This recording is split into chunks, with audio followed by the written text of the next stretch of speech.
धर्म के नाम पर नफरत फैलाया जा रहा है। जी नमस्कार दोस्तों, सावन के पवित्र महीने में रेणुकूट सोनभद्र इस समय उपस्थित हूँ दुर्गा मंदिर पर।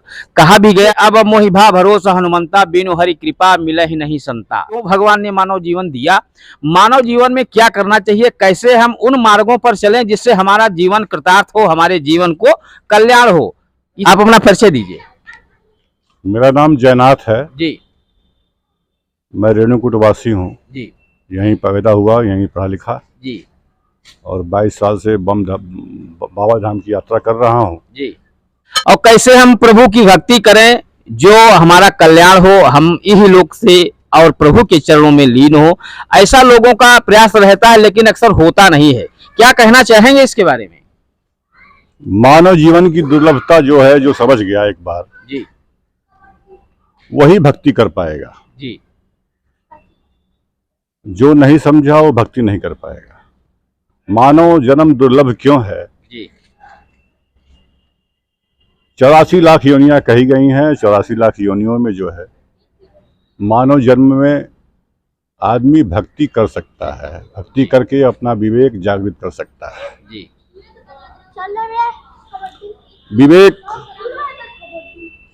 विवेक कहते किसको हैं? विवेक जो है सूक्ष्म से सूक्ष्म निर्णय करने को विवेक कहते हैं, और वो बिना भक्ति के विवेक नहीं आ सकता। अब ये सवाल उठता है कि प्रभु की भक्ति की आवश्यकता क्यों है? इसका उत्तर तो इसमें आ गया, लेकिन फिर भी प्रभु की भक्ति की आवश्यकता संसार में इसलिए है क्योंकि संसार में भक्ति से सज्जन पैदा होते हैं, संत सज्जन होते हैं। जी सज्जनता से संसार में सुख रहता है, आनंद रहता है। जी जिस रोज सज्जन खत्म हो जाएंगे इस संसार से, इस धरती से, ये धरती का कायापलट हो जाएगा। संत है, सज्जन है, तभी धरती टिकी हुई है। इसलिए भगवान की भक्ति इसलिए आवश्यकता है क्योंकि संसार में जो है सज्जन पैदा हो, संत पैदा हो। और भगवान को भक्त इसलिए प्रिय हैं कि भक्त जो है संत होते हैं तो सज्जन भी हो जाते हैं। वो सज्जन होने का मतलब ईमानदारी आपकी जो है प्रथम आपका कर्तव्य हो जाता है। भक्ति करने से आपको एक धर्म का भी ज्ञान होता है। अब पूछेंगे धर्म क्या होता है? धर्म क्रिया प्रधान धर्म नहीं है, भाव प्रधान धर्म है। धर्म से आपको आपके हृदय में, आपके बुद्धि में, आपके विवेक में 4 चीजें आ जाती हैं, जिसको बोलते हैं दया, दान, तप, सत्य। सत्य, दया, दान, तप। जी सत्य, दया, दान, तप, ये 4 चीजें आपको, आपके अंदर धर्म जब प्रकट होगा तभी आपके अंदर ये चारों चीजें आएंगी। जी और जिसके अंदर ये चारों चीजें आ गई, सत्य, दया, दान, तप। सत्य, दया, दान तो आप समझ रहे हैं। तप के बारे में कुछ पूछेंगे तो बताऊंगा मैं। जी तप जो है, हमारे पास जितनी इंद्रियां हैं उतने शत्रु हैं। जी उन शत्रुओं के नाम हैं काम, क्रोध, लोभ, मोह, मद, स्वाद। इस स्वाद के कारण ही आज देश में, समाज में, दुनिया में मांसाहार भी चलता है, इसी स्वाद के चलते। ये 6 शत्रु, 7 शत्रु है। काम, क्रोध, लोभ, मोह, मद, मत्सर, स्वाद। इन 7 पर विजय प्राप्त करना ही तप कहलाता है। हरे कृष्ण, हरे कृष्ण। कैसे ये जो 7 शत्रु हैं, कैसे इन पर हम विजय प्राप्त करें, कैसे इनको बस में करें? बहुत अच्छा सवाल किया आपने, बहुत अच्छा सवाल किया। ये 7 शत्रु जिनको पहचान में आ जाएंगे, जी वही इन पर विजय प्राप्त करने की कोशिश करेगा। जी और ये शत्रु हमारे और आपके मन के हैं। जी हमारा मन जो है, इस शरीर में कई तत्व हैं। गिनाने के लिए आपको मैं 26-40 तत्व गिनवा दूं, लेकिन मुख्य तत्व गिनवाता हूं। 5 तत्व तो आप जानते ही होंगे, वायु, अग्नि, आकाश, पृथ्वी, जल। ये 5 तत्व आप जानते होंगे। इसके अलावा मन है, बुद्धि है, चित्त है, अहंकार है। उसके बाद विकार सब आते हैं, काम, क्रोध, लोभ, मोह, मद, मत्सर। जितने आपके विकार आते हैं, तृष्णा, और ऐसे करके 25-26 तत्व है। मैं आपको गिना के आपका समय नष्ट नहीं करूंगा। मुख्य तत्व एक तत्व और भगवान की तरह हमारे अंदर बैठे हुए, भगवान बैठे हुए हैं, उनको हम देख नहीं पाते, उनको महसूस नहीं कर पाते जी। क्यों?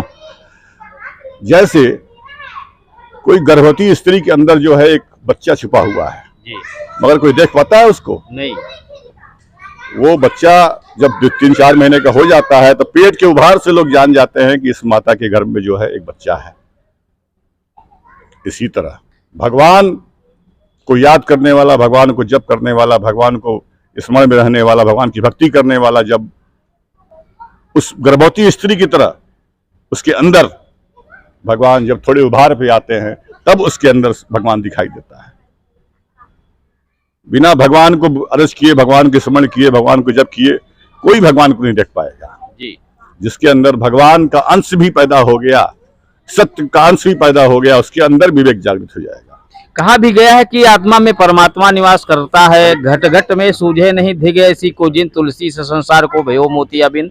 ईश्वर तो सबसे पहले ही समाहित है। जी जी, ईश्वर सब भूतों में है, सब जीवों में है, सब तत्वों में है, सब जगह है जी। मगर आदमी अपने संस्कारों से घिरा हुआ है जी। अपनी माया में फंसा हुआ है, इसलिए वो प्रभु के ऊपर ध्यान नहीं दे रहा है। आज विश्व में, आज देश में धर्म के नाम पर नफरत फैलाया जा रहा है जी। जिसने भी धर्म को जान गया, चाहे वो मुस्लिम हो, चाहे ईसाई हो, चाहे सिख हो, चाहे पारसी हो, चाहे इंग्लैंड का हो, चाहे अमेरिका का हो जी। भले अपने भगवान को जो है किसी भी नाम से बुलाता हो। एक पानी है, पानी को आप जो है वाटर कहते हो, वारी कहते हो, क्या क्या नाम है वो एक पानी के, कितने पानी के नाम है आप गिनाने लगो तो 280 देश है।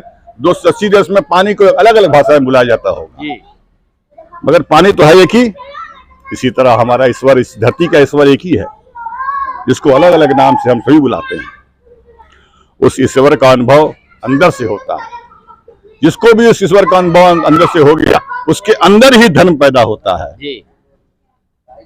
हरे कृष्णा हरे कृष्णा हरे कृष्णा हरे। और आज विश्व में, आज ये विश्व संदेश आपके माध्यम से मैं इस विश्व को ये संदेश देना चाहता हूं कि धर्म के नाम पर जो भी विधियां फैलाई गई हैं, कट्टरपंथ फैलाए गए हैं, वो सब निरर्थक है, सब निरर्थक है।